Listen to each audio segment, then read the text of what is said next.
Hello friends, welcome to our channel decent Hindi stories. प्यारे दोस्तों, आपका हमारे चैनल डिसेंट हिंदी स्टोरीज़ में बहुत बहुत स्वागत है। आइए आज लेकर आए हैं हम एक कहानी।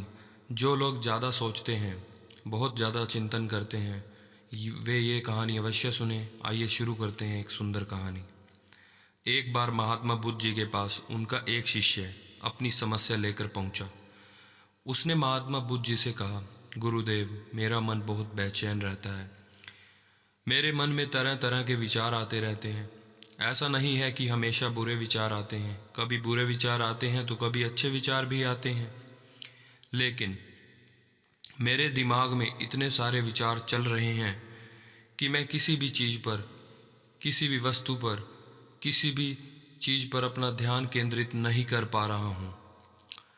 यह एक विचार से शुरू होता है, फिर दूसरा विचार, फिर दूसरा विचार, और इसी तरह लंबे समय के बाद जब मेरा ध्यान वापस आया तो मैंने सोचा कि मैं जो कुछ कर रहा था उसके बारे में नहीं सोच रहा था। कुछ देर तो बस बकवास के बारे में सोचता रहा। बहुत कोशिश करता हूँ विचारों से पीछा छुड़ाने की, मगर कभी सफल नहीं हो पाता। कभी कभी लगता है कि मैं पागल हो रहा हूँ, इतना अधिक सोचता रहता हूँ। गुरुदेव, कृपया करके मुझे बताएं कि मैं इन विचारों को अपने दिमाग से कैसे निकाल सकता हूँ। मैं अपने दिमाग से सभी बेकार के विचारों को, सभी बेफिजूल विचारों को पूरी तरह से मुक्त करना चाहता हूँ। मैं अपने दिमाग में चलने वाले विचारों पर नियंत्रण करना चाहता हूँ और उन विचारों को तभी बांधना चाहता हूँ, तभी सोचना चाहता हूँ जब मैं उन्हें चाहता हूँ। जब मैं नहीं चाहता तो मेरे दिमाग में कोई विचार ना आए, ऐसा मैं चाहता हूँ। जब मैं चाहूँ तभी मैं सोचूं। महात्मा बुद्ध जी ने अपने शिष्य की बात ध्यान से सुनी और फिर उस शिष्य से कहा कि जाओ और अलग अलग आकार के मटकी में पत्थर भर के लेकर आओ। शिष्य ने अपने गुरु के निर्देश का पालन किया और एक मटकी में विभिन्न आकार के, अलग अलग आकार के पत्थर भर कर ले आया। महात्मा बुद्ध जी ने कहा कि अपने मन को इस मटकी की तरह समझो और अपने मन में चिंता, अपने मन के विचारों को मटकी में पड़े हुए पत्थरों की तरह समझो। अब इसे मटकी में और पत्थरों को भरने का प्रयास करो। अब इस मटकी में और पत्थरों को भरने का प्रयास करो। महात्मा बुद्ध जी की बात सुनकर शिष्य मटकी में और पत्थर भरने लगा। घड़ा पहले से भरा होने के कारण दो चार पत्थर भरते ही मटकी से पत्थर बाहर गिरने लगे। यह देखकर गौतम बुद्ध जी ने कहा, अभी रुक जाओ, तुम ध्यान से देखो, क्योंकि यह मटकी, यह घड़ा पहले से ही बड़ी मात्रा में पत्थरों से भरा हुआ है। इसमें और अधिक जगह नहीं है, तो यहाँ पर कोई नया पत्थर नहीं भरा जा सकता, इसीलिए भरा नहीं जा रहा।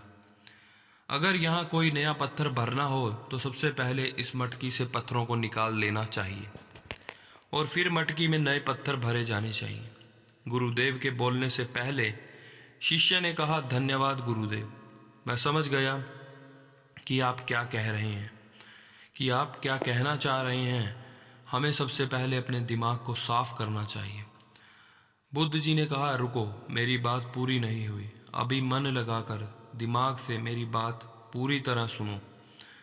हमारा मन इस मटकी का बिल्कुल विपरीत है। हमारा मन इस मटकी से बिल्कुल उल्टा है। यह घड़ा पत्थरों से भरा जा सकता है, लेकिन हमारा मन कभी नहीं भरा जा सकता।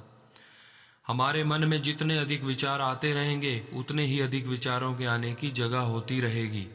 यह मटकी की तरह यह मटकी की तरह नहीं है जिसमें जगह खत्म हो जाएगी। शिष्य ने कहा, महात्मा जी, आप क्या कहना चाह रहे हैं? मैं कुछ समझ नहीं पा रहा हूँ। तो गुरुदेव, महात्मा बुद्ध ने कहा कि तुम एक काम करो, इस मटकी से सारे पत्थर हटा दो और इस मटकी को खाली कर दो। शिष्य ने वैसा ही किया जैसा महात्मा बुद्ध जी ने कहा। उसने एक एक करके कलश से सारे पत्थर हटा दिए और कलश को पूरी तरह से खाली कर दिया।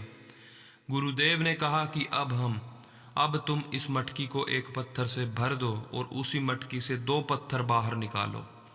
यह सुनकर शिष्य हैरान रह गया और महात्मा बुद्ध जी को बोला कि यह कैसे हो सकता है गुरुदेव? अगर मैं इस मटकी में एक पत्थर भर दूं तो इस मटकी से दो पत्थर निकालना तो असंभव है।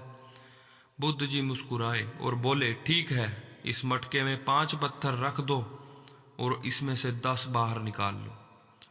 शिष्य ने बोला, महात्मा जी, क्या आप मुझसे मजाक कर रहे हैं? यह कोई चमत्कारी मटकी तो है नहीं जो 1 पत्थर भरकर 2 पत्थर निकाल सकता हूँ और 5 पत्थर भरकर 10 पत्थर निकाल सकता हूँ। यहाँ जितने पत्थर भरे जा सकते हैं उतने ही पत्थर बाहर निकाले जा सकते हैं। महात्मा बुद्ध जी ने कहा, आप सही कह रहे हैं, यह कोई चमत्कारी बर्तन नहीं है, लेकिन हमारा आपका मन इस मटकी के बिल्कुल उल्टा है, लेकिन आपका दिमाग चमत्कारी है। शिष्य ने कहा, महात्मा जी कैसे? महात्मा बुद्ध जी ने कहा कि अब मैं जो कह रहा हूँ उसे बहुत ध्यान से सुनो और गौर करो कि जब कोई विचार आपके दिमाग में आता है, जब कोई चीज़ आप सोचते हो और आप उसे अपने दिमाग से निकालना चाहते हैं, तो इससे संबंधित और भी कई विचार आपके दिमाग में आते हैं।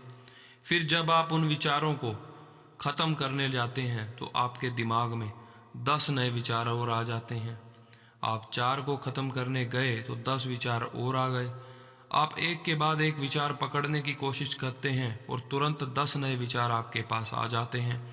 आप एक एक करके मटकी से पत्थर निकाल कर खाली कर सकते हैं, लेकिन आप अपने दिमाग से लड़कर और अपने दिमाग से सभी विचारों को निकालकर अपने दिमाग को कभी खाली नहीं कर सकते।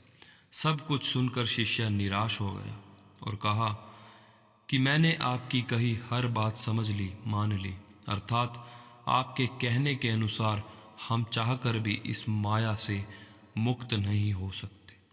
शिष्य ने कहा, महात्मा जी, क्या इसका मतलब यह है कि इस समस्या का कोई समाधान नहीं है, कोई हल नहीं है?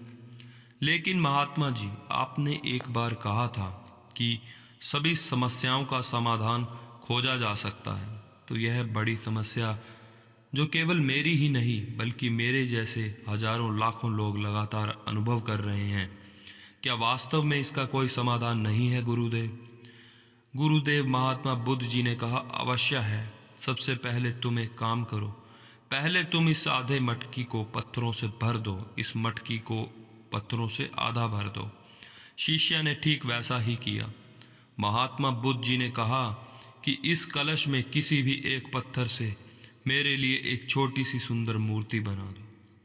मैं जानता हूँ कि तुम सुंदर मूर्तियाँ बना सकते हो। अपना काम दिखाओ, अपना कार्य कौशल दिखाओ और इस कलश से कोई भी एक पत्थर उठाओ और उससे मेरी मूर्ति बनाओ। शिष्य यह सुनकर बहुत खुश हुआ। गुरुदेव महात्मा गौतम बुद्ध जी ने उसे वह कार्य करने की अनुमति दी जिसमें वह पूरी तरह से निपुण था। किसी भी हाल में सबके सामने अपनी मान सम्मान रखना होगा। सबसे अच्छा होगा मटकी से एक पत्थर लेकर सबसे अच्छी मूर्ति बनाकर महात्मा बुद्ध जी को भेंट करना होगा। यह सब सोचते हुए उसने घड़े से एक पत्थर निकाला, लेकिन उस पत्थर को देखकर उसे इतनी संतुष्टि नहीं हुई। उसे लगा कि इस पत्थर से अच्छी मूर्ति नहीं बनाई जा सकती। उसने फिर क्या किया कि उस पत्थर को मटकी के पास रख दिया और मटकी से फिर दूसरा पत्थर बाहर निकाल लिया। इस प्रकार उसे इस पत्थर का आकार भी पसंद नहीं आया। उसने उसे भी मटकी के पास रख दिया और तीसरा पत्थर निकाला। फिर वह पत्थर भी उसे पसंद नहीं आया। उसने सोचा कि यह पत्थर का रंग गुरुदेव जी की मूर्ति बनाने के लिए उपयुक्त नहीं है और फिर उसने उस पत्थर को भी मटकी के पास रख दिया। फिर उसने चौथा पत्थर निकाला, लेकिन उसे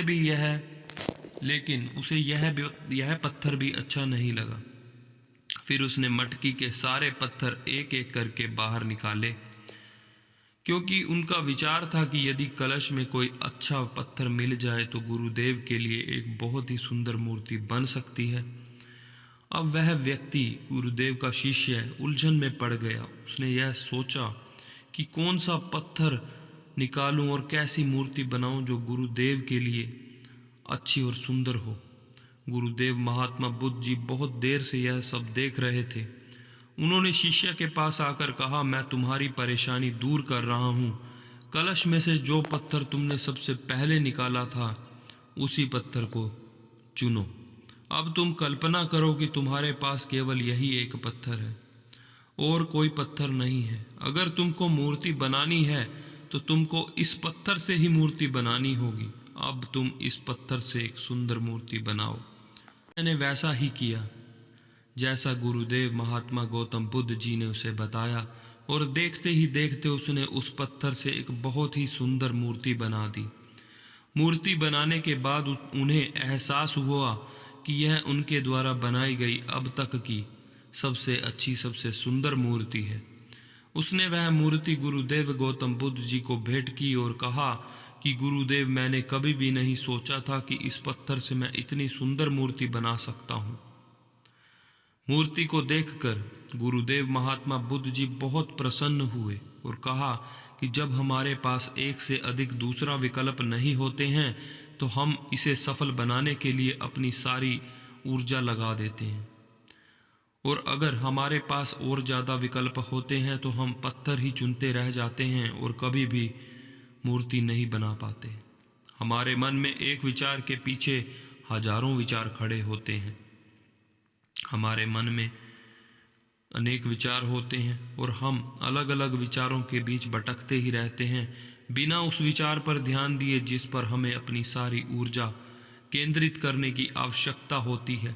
कभी मैं सोचता हूँ कि यह विचार अच्छा है, कभी मैं सोचता हूँ कि यह विचार बुरा है, कभी मैं सोचता हूँ कि इस विचार को हटा देना चाहिए, कभी मैं सोचता हूँ कि उस विचार को हटा देना चाहिए, वह विचार व्यर्थ विचार है। और इन सभी बातों इनके बारे में सोचते हुए हम उस मुख्य विचार पर ध्यान केंद्रित नहीं करते हैं जिस पर हमें ध्यान केंद्रित करने की आवश्यकता होती है। गुरुदेव महात्मा बुद्ध जी ने कहा है कि यदि आप अपने मन में व्यर्थ के विचारों से छुटकारा पाना चाहते हैं तो सबसे पहले उनसे छुटकारा पाने का प्रयास छोड़ दें। आप यह प्रयास ही छोड़ दें कि आप विचारों से मुक्ति पाना चाहते हैं। मन के भ्रम में न पड़े और यह सोचते हुए अपने मन को किसी एक कार्य पर केंद्रित करने का प्रयास करें कि आप जो कर रहे हैं वह मेरा ही कार्य है और इस समय मेरे आसपास कोई अन्य कार्य नहीं है। मुझे जो करना है वह मुझे अभी करना है, फिर मुझे दूसरा मौका नहीं मिलेगा। उस कार्य के पूरा होने के बाद दूसरा कार्य करते समय भी यही प्रक्रिया अपनाएं। तब आप देखेंगे कि जब आपके मन में चल रहे हजारों विचार कपूर की तरह उड़ जाएंगे। हालांकि मन के इस भ्रम से बाहर निकलना इतना आसान तो है नहीं, इसके लिए कई दिनों के अभ्यास की आवश्यकता होती है, लेकिन यह असंभव भी नहीं है। और लंबे अभ्यास के परिणाम स्वरूप लंबे अभ्यास के बाद हम इस समस्या से छुटकारा पा सकते हैं। तो दोस्तों, यह थी आज की कहानी। आशा है आपको यह कहानी अच्छी लगी होगी। अगर अच्छी लगी हो तो please like and share the video and subscribe this channel and press the bell icon for notifications of such interesting and nice stories. Thank you. Keep watching. धन्यवाद।